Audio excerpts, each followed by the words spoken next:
Nós já estamos há um bom tempo com muitas ideias colocadas à mesa, colocadas à discussão, e eu espero, nesse final, acrescentar mais alguns pontos valiosos a esse debate. O crescimento do PIB, ao longo dos anos, a expectativa dele tem caído de 4 para menos de 2. E o IPCA, que é um dos medidores de inflação, é o oficial usado, na realidade, ele tem subido.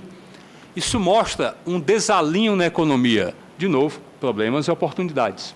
O que a gente deve fazer? Nem ficar parado pensando em PIB, nem ficar também achando que, se eu não controlar a inflação via sistema de meta de inflação, eu estou perdido.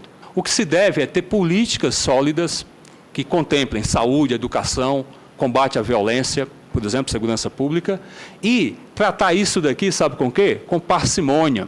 Então, essa preocupação exacerbada deve ser olhada com muito cuidado, e, em particular, com números que a suportem ou que a neguem. Por favor. Eu não vou citar isso.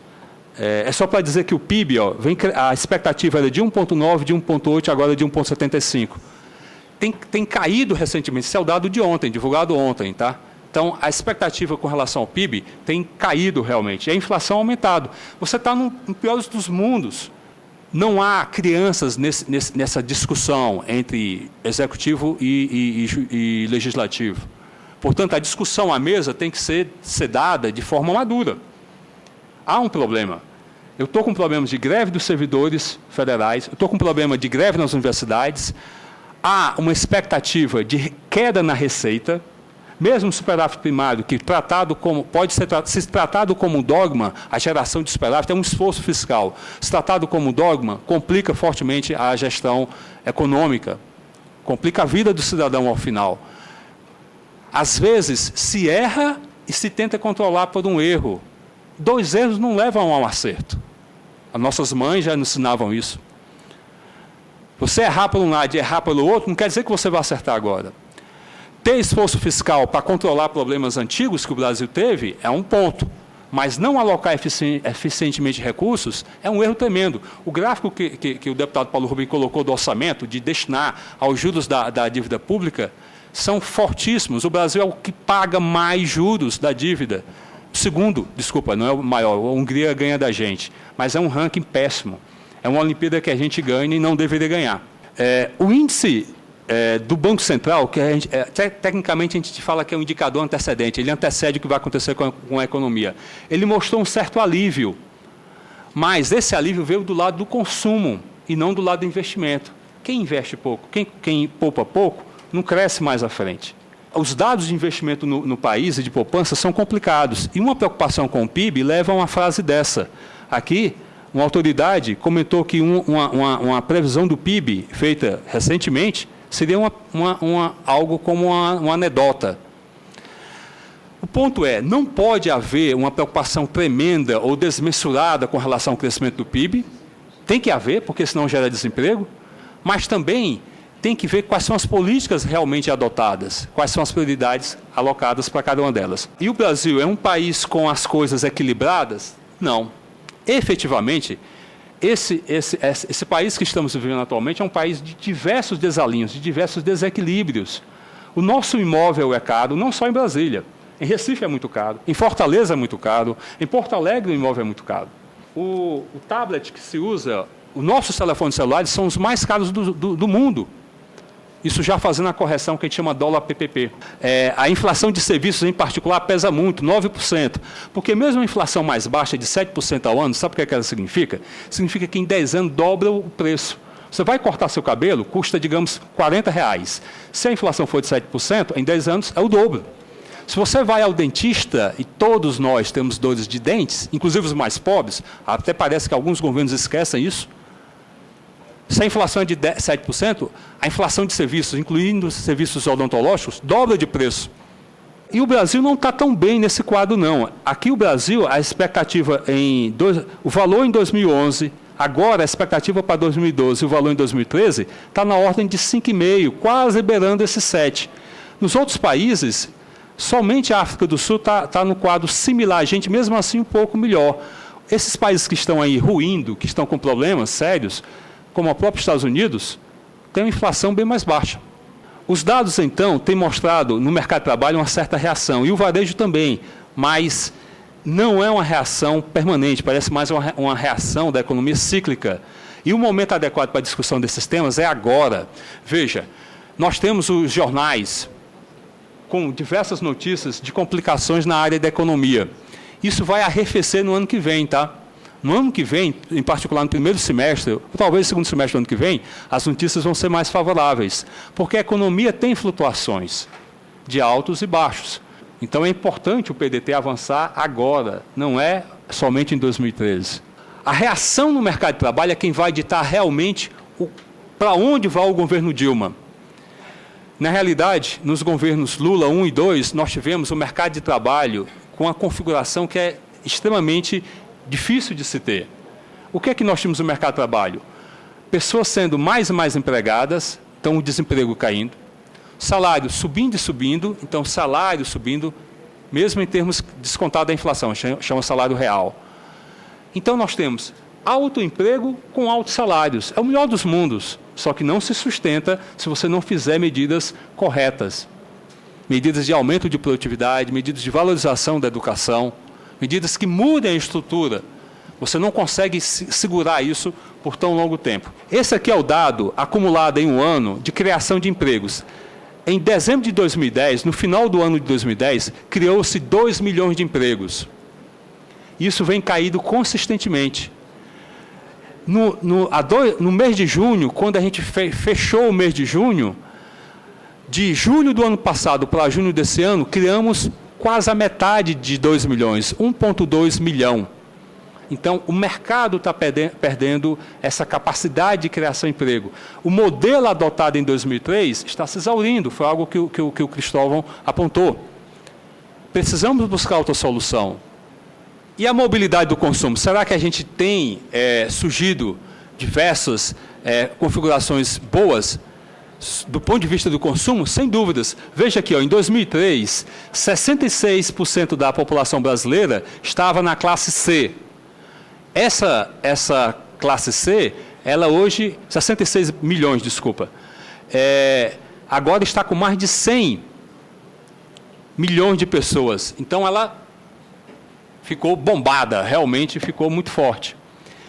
Então, usou-se esse aumento do consumo como uma política, o que tem lados favoráveis. Mas isso não quer dizer que a solução esteja por aí. Então, a mobilidade no consumo mostra que em 10 anos, a classe C teve um aumento gigantesco. O que é que está acontecendo com a educação? Estagnada. Veja, esses são os dados do IDEB, divulgado no ano passado, ele veio de 2005, 2007, 2009 e 2011. No Brasil, e aqui ele separa em 3 fases. Os anos iniciais do ensino fundamental é o primeiro, segundo, terceiro, quarto, quinto ano do ensino fundamental, onde a criança tem em média de 6 a 10 anos. Depois, na segunda parte do ensino fundamental, é uma criança aí, em média de 11 até 14 anos. E aqui, com 15, 16, 17 anos. Qual é o resultado? Reprovados. Nós estamos numa escala de 0 a 10, com os nossos pequenos com a nota de 5. Um pouquinho maiores, com a nota de um pouquinho acima de 4. E com os maiores, os grandões, com 3,7. É uma dramaticidade tremenda. O fato de termos uma educação que patina nesse nível. Significa, de uma nota que tem o máximo como 10, você tem o país não chegando nem a metade, quando a gente olha o todo. É 5, 4,1 e 3,7. Aliás, se alguém quer ter um único dado sobre o Brasil e envergonhar-se sobre o Brasil, é ver as disparidades regionais nas últimas 7 décadas. Nenhum grande governo no país foi estadista no sentido de dizer, eu mudei o país. Eu fiz uma gestão de 4 anos ou 8 anos e mudei as disparidades regionais. Norte e Nordeste continuam bem atrás. O único que escapou dessa síndrome foi o Centro-Oeste, que aproximou-se do Norte e Sudeste. Mas o IDEB ressalta que Norte e Nordeste, na realidade, 1, 2, 6, 9, 15 estados do Norte e Nordeste estão com nota mais do que reprovados, abaixo do país. E aqui, às vezes, isso em particular me incomoda, quando a gente tem autoridades públicas colocando informação que é verdadeira, mas é mal usada. Por exemplo, a escolaridade no país teve esse desempenho aqui. O que é que uma pessoa desavisada, ou uma pessoa que não conhece a realidade do país, vai dizer? Olha, a escolaridade no Brasil, desde 81 até 2009, aumentou consistentemente. Verdade. O número de anos na escola saiu de 4 para 7,5. Parabéns, Brasil. Consistentemente temos melhorado. Contudo, por favor, olha a nossa classificação no IDH. O Brasil é o 84º no IDH. A gente perde para diversos países africanos, países em pé de guerra. Não é com um projeto como o Trem Bala que a gente vai melhorar essa solução. E essa semana, ou semana que vem, a gente vai sim ter a defesa do Trem Bala. É um projeto complicado, é difícil você ter no mundo quem justifique bem um Trem Bala. Haja BNDES. Aliás, o BNDES precisa de uma análise com muito cuidado, porque o S do BNDES quer dizer social. O S do BNDES não quer dizer Avenida Paulista em São Paulo. Boa parte dos recebedores dos mais de 360 bilhões de reais que o BNDES tem emprestado de 2009 para cá, como função de combater crise ou de incentivar empresários, ela vai para a Avenida Paulista. E é um crédito que é, em termos reais, negativo. Você vai pagar cerca de 4,5% ao ano, no máximo 6% ao ano, e você consegue ter uma renda de 9%. É como se eu dissesse o seguinte, ó, eu vou te emprestar R$100 e você vai me pagar 4,5%. Aí, com esses R$100, você aplica na internet, no Tesouro Direto, e ganha 10%. O que é que você fez? Você faz um agradecimento ao Valderi, porque você vai estar recebendo um dinheiro cujo taxa de juros real é negativa. Isso é um crime contra a sociedade brasileira, você ter a escolha de pessoas que vão receber dinheiro a um custo negativo, ou seja, a um custo menor do que o que ele vai pagar, da ordem de centenas de bilhões de reais e mais. Essa discussão não é feita pelos esses senhores aqui que são eleitos por nós, deputados e senadores. Não é feita. Veja só, o crédito imobiliário no país, no Brasil, é muito pequeno, é 5% do PIB, bem menor do que nos outros países. Tá? Muito menor. Crédito imobiliário, pequeno. O que mais? O déficit habitacional no país é gigantesco. Temos mais de 5 milhões de brasileiros sem casa própria. Isso num dado conservador. E sem contar dezenas de milhões de brasileiros que moram em unidades habitacionais que não condizem com a dignidade humana. Então, nós temos essa seguinte combinação. O crédito imobiliário é baixo, o déficit habitacional é alto. Por favor. Aí, então, vamos fazer aqui um laboratório? Vamos lá. Fizemos um laboratório em 2003. Em 2003 o crédito era baixo, o mercado de trabalho tinha um forte desemprego e as pessoas estavam um pouco endividadas. Vamos fazer transferência de renda, Bolsa Família, muito forte. Agora delineia-se um outro laboratório extremamente importante do ponto de vista político. O déficit habitacional é elevado, o Bolsa Família já está se exaurindo, temos um alto potencial de crédito imobiliário e isso gera uma fidelização do eleitor que é gigantesca. Um eleitor que tem uma casa, dado por um determinado governante ou parlamentar, fica fã ou eleitor daquele parlamentar por décadas.